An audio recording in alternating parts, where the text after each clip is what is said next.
गर्मी में चार बहू की नदी पर खेती और रसोई। छोटे से मिट्टी के घर के बाहर सुजाता की चारों बहू चिलचिलाती धूप में चूल्हे पर खाना बना रही हैं। हे भगवान, दोपहर की धूप कितनी तेज हो रही है और चूल्हे से भी गरम गरम धुआं निकल रहा है।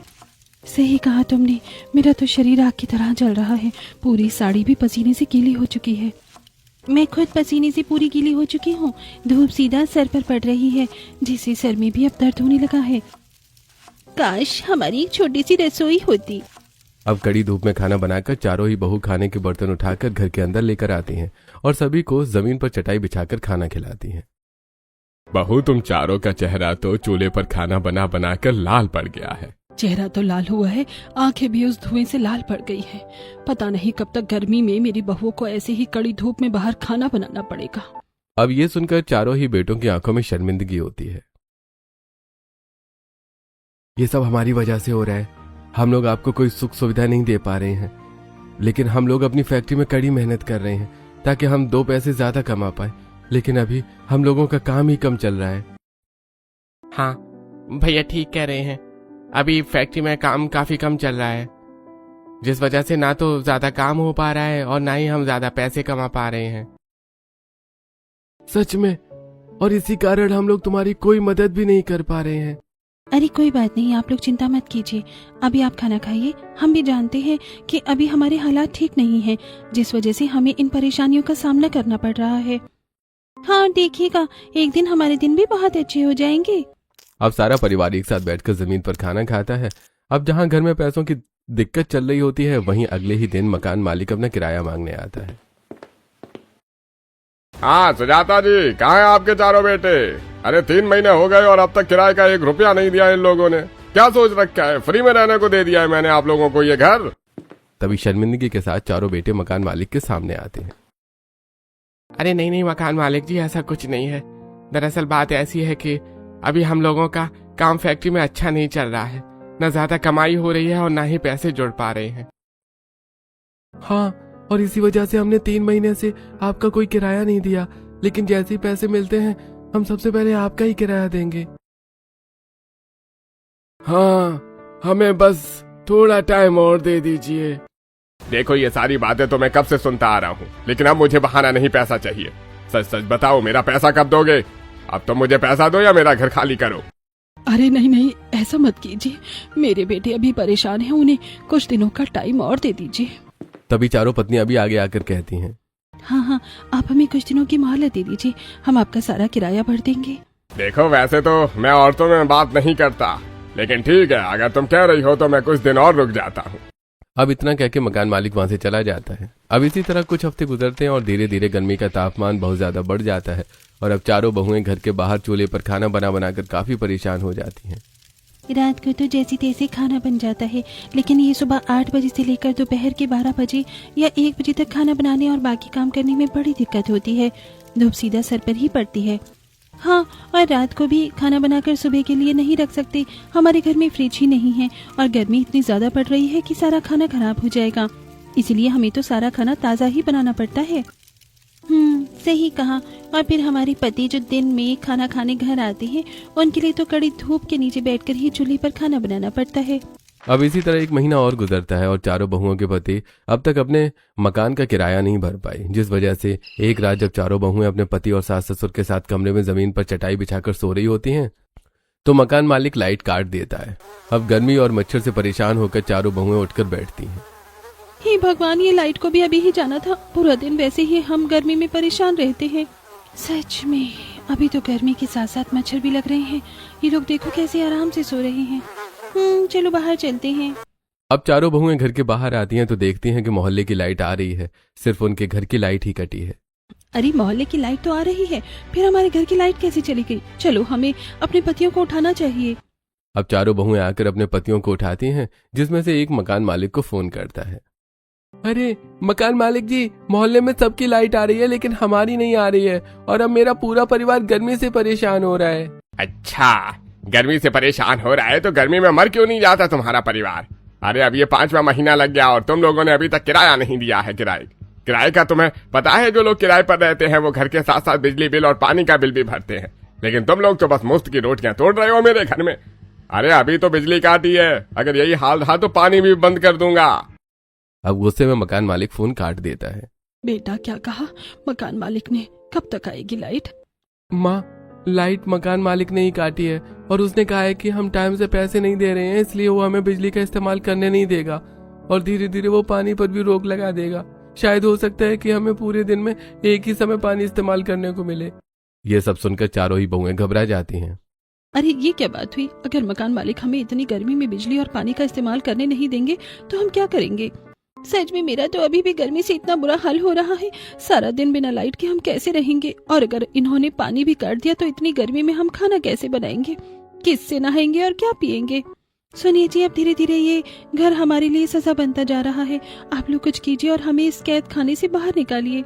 आप लोग चिंता मत करो, हम पूरी कोशिश कर रहे हैं कि हम यहाँ से जल्द बाहर निकल जाएं। अब धीरे धीरे मकान मालिक बिजली के साथ साथ पानी के लिए भी परेशान करने लगता है। अब दोपहर के 2 बजे चारों बहुएं गर्मी से परेशान हो रही होती हैं और उन्हें नहाने का मन कर रहा होता है, लेकिन जब वो घर के बाहर बने छोटे से बाथरूम का नल चालू करती हैं तो उसमें से पानी ही नहीं आता। अरे पानी तो आ ही नहीं रहा। मेरा पूरा शरीर पसीने से गीला है और अब इस नमकीन पसीने से मेरे शरीर पर खुजली होने लग गई है। नहाना तो मुझे भी है। देखो मेरे शरीर पर गर्मी से कितने लाल लाल दाने निकल गए हैं। हे भगवान, अंदर बिजली नहीं और बाहर पानी नहीं है। ऐसे में हम गर्मी में कैसे गुजारा करेंगे? माँ जी हमें बहुत दिक्कत हो रही है। बहू मैं क्या करूं? मैं तो खुद तुम लोगों की परेशानी देख देख कर अंदर ही अंदर घुटती जा रही हूँ। मैं अपनी बहुओं के लिए कुछ नहीं कर पा रही हूँ। अब चारों बहुएं चिलचिलाती गर्मी में पसीने से भीगी हुई कड़ी धूप में मकान मालिक के घर पर आती हैं। मकान मालिक जी, आपने हमारे घर का पानी क्यों बंद कर दिया? बिजली तो बिजली, आप इस कड़कती गर्मी में हमें पानी के लिए भी तरसा रही हैं। मेरा पूरा पैसा दे दो, मैं तुम्हें बिजली पानी सब दे दूंगा। जी हम कहाँ मना कर रहे हैं पैसे देने से। हम आपका एक एक पैसा चुका देंगे। ये बातें मैं 6 महीने से सुन रहा हूँ, लेकिन बस अब और नहीं। धीरे धीरे तुम लोगों को मैं इतना परेशान कर दूंगा कि तुम खुद ही ये घर छोड़कर चले जाओगे। अब निराश होकर चारों बहुएं वापस घर आ जाती हैं। वहीं धीरे धीरे अब उनके पतियों की कमाई इतनी ज्यादा कम हो जाती है कि घर में खाने के भी लाले पड़ने लगते हैं। अब घर में तीनों टाइम सिर्फ दाल रोटी ही बनती है। हे भगवान, इतनी कड़ी गर्मी पड़ रही है, इस गर्मी में कुछ टेस्टी खाना भी नहीं मिल पा रहा। सच में अब तो ठंडे ठंडे फल खाने का मन करता है, लेकिन इतने पैसे कहाँ हैं कि हम ठंडे फल खा पाए। अब चारों बहुएं उदास होकर अपने पति की ओर देखती हैं। उनकी आंखों में उम्मीद होती है। देखिए जी, अगर आप लोगों का काम कम चल रहा है तो हम कोई दूसरा काम ढूंढ लेते हैं। क्या काम ढूंढोगे? तुम लोग गांव में औरतों के लिए कोई काम नहीं है और ना ही गांव का माहौल अच्छा है। रहने दो, तुम लोग घर में रहो। अब इसी तरह कुछ हफ्ते गुजरते हैं और एक दिन जब चारों भाई फैक्ट्री में काम कर रहे होते हैं तो उनके मालिक वहां आकर, मैं आप सभी कर्मचारियों से ये कहना चाहता हूँ कि हमारी फैक्ट्री कल से बंद हो रही है। आप लोग कहीं और काम देख लीजिए। अब ये सुनते ही चारों भाई घबरा जाते हैं। उनके गले सूखने लगते हैं और चेहरे पर टेंशन छा जाती है। पर क्यों सर, आप ये फैक्ट्री क्यों बंद कर रहे हैं? इस फैक्ट्री की वजह से तो हमारे घर का चूल्हा जल रहा है। अरे साहब, अपनी ये फैक्ट्री आप बंद कर दोगे तो हमें काम कैसे मिलेगा? हाँ साहब, आप ये फैक्ट्री बंद मत करिए। अगर ये फैक्ट्री बंद हुई तो हम लोग तो घर से बेघर हो जाएंगे, क्योंकि हमारे ऊपर मकान मालिक का बहुत कर्जा हो चुका है। देखो, आप लोग जितना दुखी हो उससे कहीं ज्यादा मैं दुखी हूँ। पर क्या करूँ, काम बहुत ज्यादा कम हो चुका है और इस तरह अगर मैं काम करता रहा तो मुझे लाखों का नुकसान होगा। इसलिए मैं अपनी ये फैक्ट्री बंद कर रहा हूँ। तुम लोग अपना कोई दूसरा काम ढूंढ लो। अब रविंद्र सभी कर्मचारियों का हिसाब करके उनके हाथ में कुछ पैसे थमाकर अपनी फैक्ट्री हमेशा के लिए बंद कर देता है। वहीं अब चारों भाई निराश होकर घर आते हैं। क्या हुआ बेटा, इतना उदास क्यों है? और ये माथे पर किस बात की टेंशन है? क्या हुआ? क्या हुआ बेटा, सब ठीक तो है ना? क्या हुआ जी, आप लोग उदास क्यों हैं? कुछ तो बोलिए। अब चारों भाई कहते हैं, बहुत दुखद भरी बात है। फैक्ट्री के मालिक ने सभी कर्मचारियों को काम से निकाल दिया है, क्योंकि गर्मी की वजह से काम बहुत कम चल रहा था। हाँ, और अब हमें इस बात की चिंता है कि इस कड़ी गर्मी में हमें कोई दूसरा काम मिलेगा भी नहीं। गांव में तो दूर दूर तक कोई काम नहीं है। ले देकर एक फैक्ट्री थी, वो भी बंद हो गई। अब ये सुनकर चारों बहुएं घबरा जाती हैं। जी, आप लोगों की फैक्ट्री बंद हो गई है, अब हम मकान मालिक को किराया कैसे देंगे? अगर अब हमने उन्हें पैसे नहीं दिए तो वो हमें घर से ही निकाल देंगे। अब चारों बहुएं कहती हैं, जिस बात का डर होता है वही होता है। अगले दिन घर में मकान मालिक आता है 2 से 3 लेबर को लेकर। अरे चलो रे चलो, मेरा घर खाली करो। सुनने में आया है तुम्हारे पति जिस फैक्ट्री में काम करते थे वो फैक्ट्री बंद हो गई है और अब ये लोग बेरोजगार हैं। अब ये बेरोजगार मेरे पैसे कहाँ से देंगे? अरे तुम लोग खड़े क्या हो, जाओ घर के अंदर से इनका एक एक सामान उठाकर फेंकना शुरू करो। अब कुछ मजदूर घर में घुस के घर के अंदर पड़े बर्तन और कपड़े उठाकर बाहर फेंकने लगते हैं। रुक जाइए, ऐसा मत कीजिए, हमें कुछ दिनों का टाइम और दे दीजिए। हम खुद कुछ न कुछ काम ढूंढ लेंगे और आपके सभी पैसे दे देंगे। सच में आप ऐसा मत कीजिए, और इतनी ज्यादा धूप में हम कहाँ जाएंगे। आप हमें थोड़ा सा समय दे दीजिए, मौसम ठंडा होगा तो हम शाम तक घर खाली कर देंगे। अरे मुझे नहीं सुनना, मेरा घर खाली करो।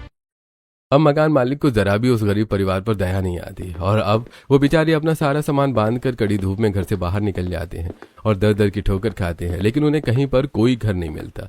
वहीं कड़ी धूप में जब वो लोग सड़क पर नंगे पैर चल रहे होते हैं तो उनके पैर जल रहे होते हैं। धूप की रोशनी से उनका सिर गर्म हो रहा होता है और उन्हें अब चक्कर आने लगते हैं। बहू, मैं अब और नहीं चल पाऊंगी, मुझे धूप से चक्कर आ रहे हैं और गला सूख रहा है। दूसरी तरफ उनके ससुर के होठ भी प्यास से सूखने लगते हैं।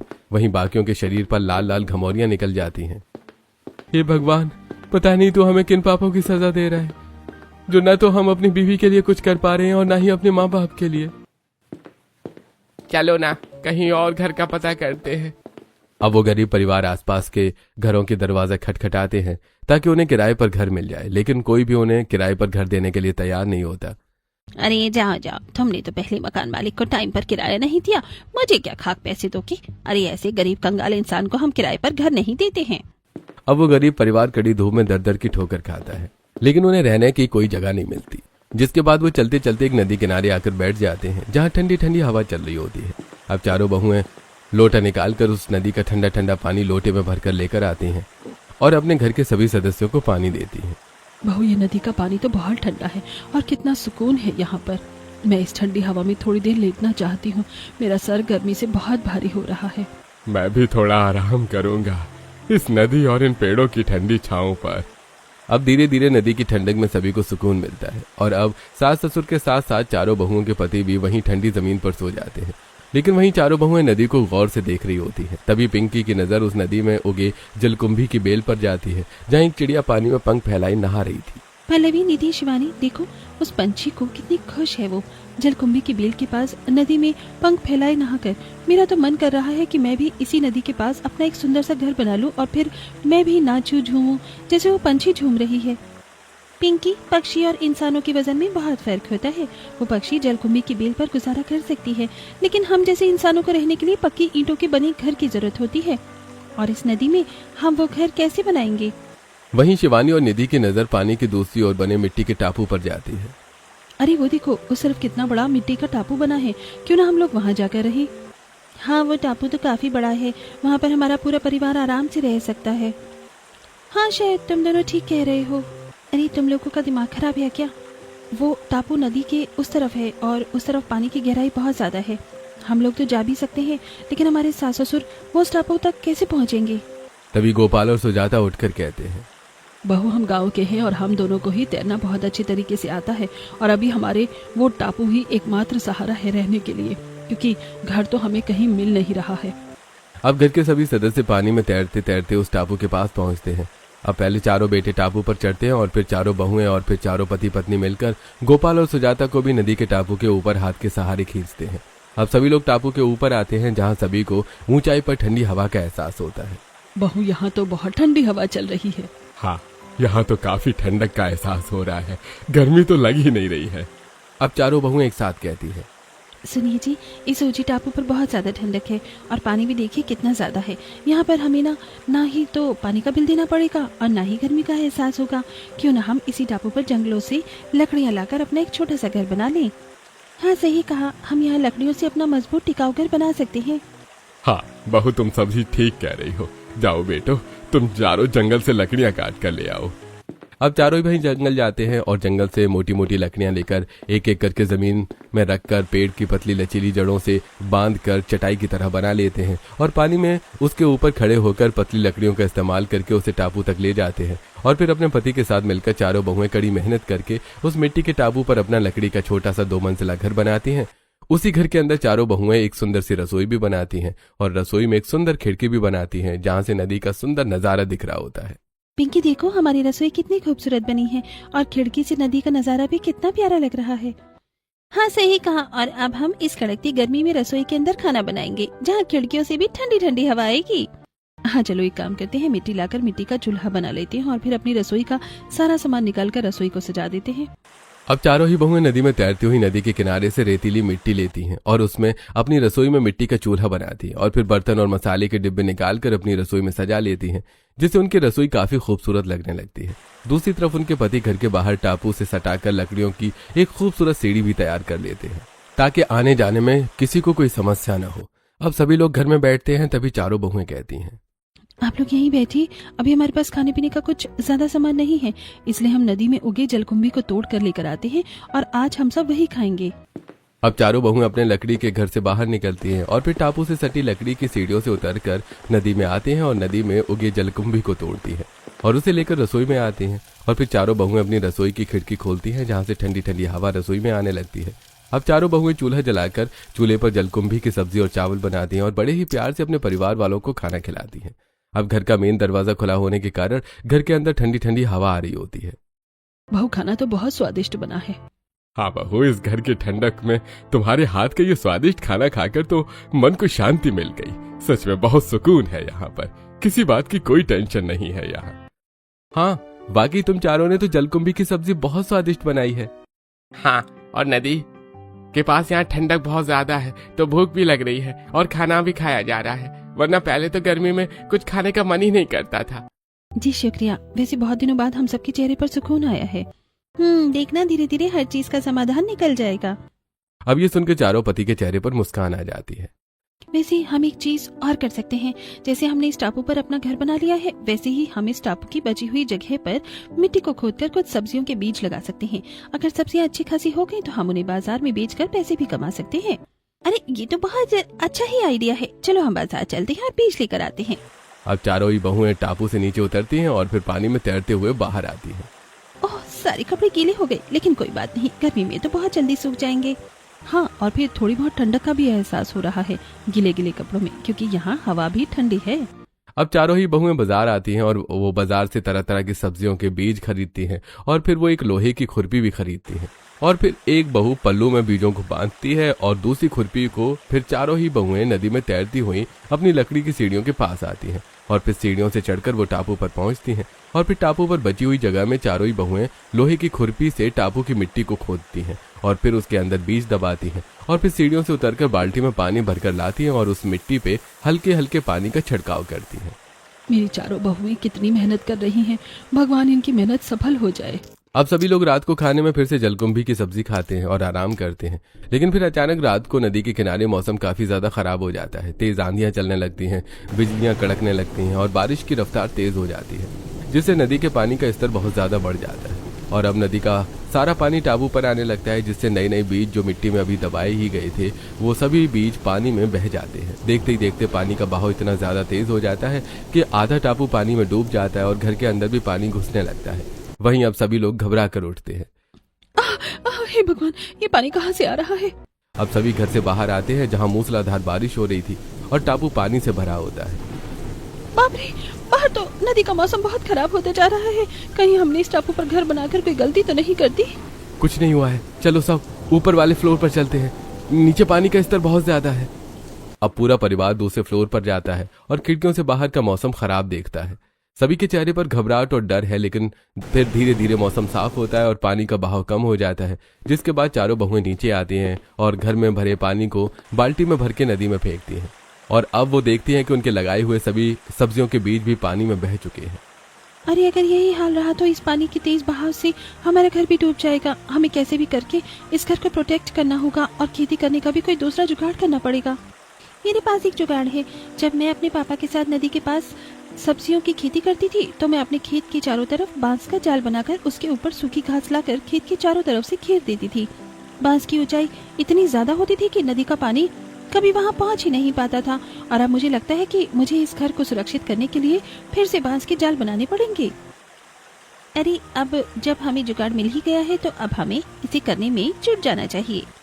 अब चारों ही पति जंगल में जाते हैं और जंगल में बड़े बड़े बांस काट कर नदी किनारे लाते हैं और फिर चारों मिलकर उस बांस को लंबा लंबा काट कर उसे चौकोर जाल तैयार करते हैं। दूसरी तरफ चारों बहुएं जंगल से ढेर सारा घास इकट्ठा करके अपने सिर पर लेकर आती हैं और फिर अपने पति के बनाए हुए बांस के जाल पर सूखी घास को बिछाने लगती हैं और उन्हें मजबूत बेल से बांध देती हैं, जिससे घास बांस में मजबूती से अटैच हो जाता है। अब चारों बहुएं उस बांस के जाल से उस टापू को चारों तरफ से घेर लेती हैं और सीढ़ियों के पास की जगह खाली छोड़ देती हैं ताकि आने जाने में दिक्कत न हो। अब रात को जब दोबारा मौसम खराब होता है और तेज बारिश शुरू होती है तो इस बार नदी के पानी का बहाव टापू तक नहीं पहुंच पाता और अब बारिश से बांस पर लगी सारी घास गीली हो जाती है और अब ठंडी हवाएं बहती हैं तो टापू के ऊपर बने उस गरीब परिवार का घर पूरा ठंडा हो जाता है। बहू, तेरे इस बांस के जाल से तो हमारे घर में बहुत ठंडक हो रही है और ये हमें बाढ़ से भी बचा रहा है। हाँ पल्लवी, तुम्हारा ये जुगाड़ तो काम कर गया। वैसे मैं क्या सोच रही थी, जैसे हमने ये जाल बनाकर अपने घर को सुरक्षित किया है, वैसे ही हम बांस का एक और चकोर बड़ा जाल बनाकर उसके ऊपर जूट की बोरी, फिर उस पर कुछ सूखी घास की परत और फिर उसके ऊपर मिट्टी फैलाकर उसमें सब्जियों के बीज लगा सकते हैं। लेकिन हम उस जाल को पानी के अंदर कैसे रखेंगे? वो बह भी तो सकता है, खेती तो जमीन पर होती है ना। आइडिया, हम जाल को नदी के बीचों बीच रख के उस जाल को हम चारों तरफ से मजबूत रस्सी से बांधेंगे और फिर नदी के ऊपरी सतह पर एक मजबूत लोहे का खूंटा बनाकर उस रस्सी को खूंटे से बांधेंगे, जिससे हमारा वो मजबूत जाल नदी में तैरता रहेगा लेकिन डूबेगा नहीं। हाँ, और ऐसा हो गया तो जूट की बोरी और सूखी घास नदी में हमेशा गीली रहेंगी, जिससे मिट्टी में नमी बनी रहेगी, जिससे बार बार हमें मिट्टी में पानी डालने की जरूरत भी नहीं पड़ेगी। तुम सही कह रही हो, हमें यही करना चाहिए। अब चारों पति फिर से जंगल जाकर बांस लेकर आते हैं, एक जाल तैयार करते हैं। दूसरी तरफ उनकी पत्नियां जंगल से सूखी घास इकट्ठा करती हैं और फिर राशन की दुकान से कुछ जूट की बोरियां लाती हैं। अब सारा सामान लेकर वो अपने पति के पास आती हैं जहां पतियों ने जाल तैयार कर रखा था। अब चारों बहुएं मिलकर उस बांस के जाल पर पहले जूट के बोरे बिछाती हैं, उसके बाद वो उसके ऊपर सूखी घास फैलाती हैं और फिर उस बोरे को कवर करती हैं। अब जाल तैयार करके नदी किनारे से चारों बहुएं मिट्टी लाती हैं और उस घास पर 10 से 12 बाल्टी मिट्टी की पलटती हैं और फिर मिट्टी को अच्छे से फैलाकर वो उसमें सब्जियों के बीज दबाती हैं। सब कुछ हो गया है, चलो अब इसे मजबूत रस्सी से बांध देते हैं। चलो, रस्सी बन गई। अब हम नदी के ऊपरी सतह पर लोहे के खूंटे लगा देते हैं। अब निधि नदी के ऊपर सतह पर 4 मजबूत लोहे के खूंटे लगाती है। उसके बाद अब चारों बहू बांस के उस मजबूत जाल को पकड़कर नदी के अंदर लेकर आती है और फिर उसे नदी के बीचों बीच रखती है। दूसरी तरफ चारों बहुओं के पति उस बांस में लगे रस्सी को नदी की ऊपरी सतह पर लोहे के खूंटे में बांधते हैं, जिससे उनका बांस का जाल नदी में तैरता है लेकिन डूबता नहीं है। अब अपनी चारों बहुओं की ये मेहनत देखकर सुजाता के चेहरे पर मुस्कान आ जाती है। बहू, तुम चारों ने अपने पतियों के साथ मिलकर बहुत कड़ी मेहनत की है और मुझे लगता है कि तुम्हारी मेहनत 50% सफल हो गई है। 50% अब तब सफल होगी जब इसके ऊपर हरी सब्जियां उगने लगेंगी। अब 3 से 4 हफ्ते तक चारों बहू अपने सब्जी के खेत की बहुत देखभाल करती हैं। वो नदी में खड़ी होकर कभी पक्षियों को भगाती तो कभी गिलहरियों को। वहीं नदी में खेती करने के कारण पौधों में पानी की कमी नहीं होती। बांस के ऊपर जूट और सूखी घास बिछी होने के कारण मिट्टी में नमी और ठंडक बनी रहती है। और अब इन 4 हफ्तों की कड़ी मेहनत के बाद उनकी नदी के खेत में टमाटर, मिर्ची, लौकी, घिया, भिंडी, बैंगन जैसी हरी भरी ताजी सब्जियां उगकर तैयार हो जाती हैं। ये देखकर घर के सभी सदस्य बहुत खुश होते हैं। बहू देखो, तुम चारों की मेहनत रंग लाई और अब तुम्हारे पास सुंदर घर है, सुंदर रसोई भी है और अब सुंदर खेती बाड़ी भी हो गई है। सच में मेरी बहू ने अपने पतियों के साथ मिलकर जितनी भी मेहनत की सब सफल हो गई। तभी चारों बहू के पति कहते हैं, इसमें हमारी कोई मेहनत नहीं है माँ, हमने तो बस मदद की है, दिमाग तो सारा हमारी पत्नियों का है।